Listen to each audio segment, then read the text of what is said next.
From Wish TV and the All Indiana Podcast Network, this is the News 8 Daily 8 Podcast with Wish TV's Kylie Conway. A Wish TV News 8 update. Hi, this is Kylie Conway, and this is your News 8 Daily 8 for Tuesday, December 6th. Going to have some spotty light rain into and throughout Tuesday. Some patchy fog. It's going to linger into about the lunch hour. A lot of cloud cover expected for the entire day. Highs are going to be a little bit warmer, though, with temperatures rising into the mid-40s to low 50s. Power workers in North Carolina are working to restore electricity to thousands of people after someone opened fire on two power substations this weekend. According to Duke Energy, the shootings knocked out electricity for about 45,000 people at the time. Company says about 36,000 are still without power. Officials say restoring power to all in the area is critical. Duke Energy says it could be Thursday before all power is restored. The Public Defender's Office in Marion County is set to get new money in an effort to head off crime before it happens. The City County Council last night unanimously approved a plan to use more than $1 million in federal dollars. Most of the money goes to IMPD for body armor or more, but the Public Defender's Office also gets $86,000 to pay two social workers. The goal is to help keep ex-offenders from ending up back in custody. The Public Defender's Office says this will be the second year for the post-release unit to get federal funding. A federal judge is refusing to shorten the prison sentence for Tim Durham. Durham is a central Indiana businessman who was convicted in a $200 million Ponzi scheme. The judge said Durham simply failed to prove his case. The judge had heard arguments from Durham in May, including that he suffered from ineffective counsel. A former Muncie police officer is pleading guilty to civil rights and obstruction charges. The Justice Department says Chase Winkle pleaded guilty yesterday. Winkle is accused of assaulting arrestees and writing false reports to cover it up. He's one of four Muncie police officers who were indicted in April of 2021 for using excessive force and attempting to cover it up. A fifth officer pleaded guilty before the indictment. FedEx says it's closing its facility on the far west side of Indianapolis. The company confirmed the closure of the facility on 225 Transfer Drive yesterday. According to FedEx, the shutdown will cut 179 jobs starting in January. The company says the facility will be fully closed by the end of June. In a statement sent to News 8, FedEx says the operation will move to a new location next year. It goes on to say we are providing information to our team members there about other FedEx job openings and actively working to place them at other FedEx supply chain facilities nearby.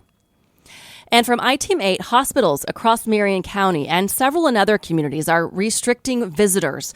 They're hoping to slow the spread of the flu and other illnesses. The new rules apply to every hospital in Marion County and several of IU Health's largest facilities in the surrounding area. Only adult family members, 2 at a time, can visit patients. You will have to wear a mask, and if you have symptoms of a respiratory illness, you cannot go at all. A leader at Franciscan Health says we're seeing the highest flu rates in the last decade. There is a map from the CDC online. It makes the flu problem very clear. So every state, orange or darker, has a high flu activity. Indiana's rate is considered very high. This time last year, virtually every state was a shade of green, meaning minimal or low. It is Election Day again in Georgia in a race with national implications. Voters will choose a senator, deciding the final piece of the congressional power structure for the next 2 years. The battle is between the incumbent, Democrat Raphael Warnock, and the challenger, Republican Herschel Walker. If Warnock wins, the Democratic caucus will have a 51-49 edge in the Senate. If Walker wins, it will be a 50-50 split, with Vice President Kamala Harris breaking ties. Some families in Perry Township are trying to convince school leaders not to redistrict. Schools there, like many, are dealing with the bus driver shortage. District leaders floated several strategies for dealing with the problem, and most include redrawing school boundaries. The board is currently slated to make a decision Monday. And today, former President George W. Bush will head to West Lafayette to join outgoing Purdue President Mitch Daniels for his final lecture series. It starts tonight at 6 in Elliott Hall of Music. The event sold out. Daniels served in the White House as Bush's first budget director before returning to Indiana to run for governor. To business headlines, the hottest inflation in 4 decades is pushing more Americans to take on a side hustle ahead of the holiday season. Last month, the number of Americans with a side gig jumped by 165,000. That is the largest increase since June and well above the 60,000 monthly average over the past 6 months. About half of Generation Z plan to travel home this holiday season. However, many will rely on their parents to pick up the tab. Airfares are up roughly 40% from the same time last year. 41% of Gen Zers will rely on their parents or family members to pay for their travel. It's according to Credit Karma. Retailers are adding more self-checkout for a variety of reasons, including labor savings, customer demand, and improvements to technology. Labor is one of the largest expenses for stores, and they're trying to save money as costs rise and more shoppers buy online. Self-checkout transfers the work of paid employees to unpaid customers.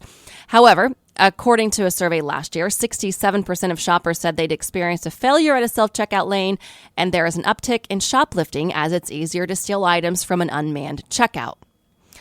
Pepsi is laying off hundreds of workers in North America. This is a sign that job cuts are extending beyond tech and media. In a memo sent to staff that was viewed by the Wall Street Journal, PepsiCo told employees that the layoffs were intended to simplify the organization so we can operate more efficiently. And General Mills and IHOP are teaming up to bring a viral TikTok trend to life in their new brand of cereal, IHOP Mini Pancake Cereal, Blueberry and Syrup. Was started in April 2020 as video portraying Sydney Melhoff pouring milk into a bowl of tiny pancakes, soon inspired the trend, #pancake cereal, with other TikTokers.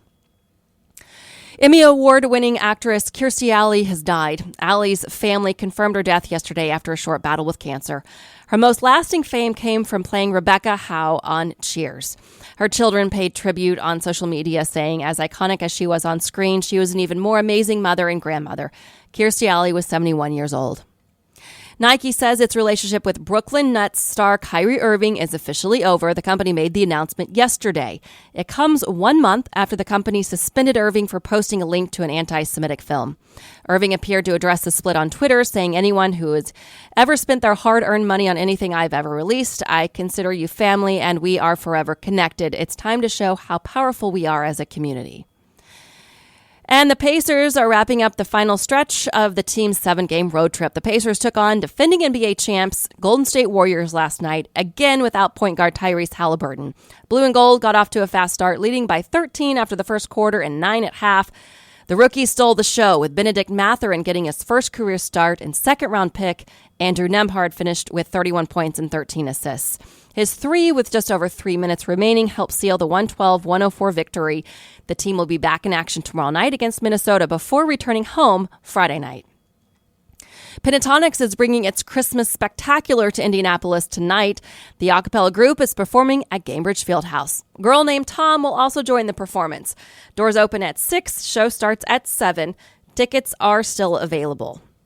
And finally, our Wish Tree push is on to get toys to children in need. The drive benefits Toys for Tots. Volunteers from Salesforce joined the effort Monday, packing toys at a facility in Plainfield. Toys for Tots hopes to serve 40,000 children this year. Organizers say inflation is pushing the need higher than last year.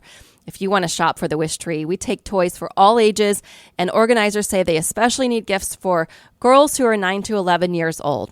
To donate dollars, just go to wishtv.com. You'll find a link to donate there. You'll also find a list of sponsor locations where you can drop off new unwrapped toys. This has been your News 8 Daily 8 for Wish TV. I'm Kylie Conway, online at wishtv.com, and follow us on Facebook when you search Wish TV. This is the News 8 Daily 8 podcast with Wish TV's Kylie Conway. A Wish TV News 8 update on demand. For even more, on demand and on the go. Connect with Wish TV on Facebook at wishtv.com and on the free Wish TV mobile app. Thank you for listening, and be sure to like, subscribe, and follow this podcast for updates every weekday morning on the All Indiana Podcast Network and wherever you get your podcast.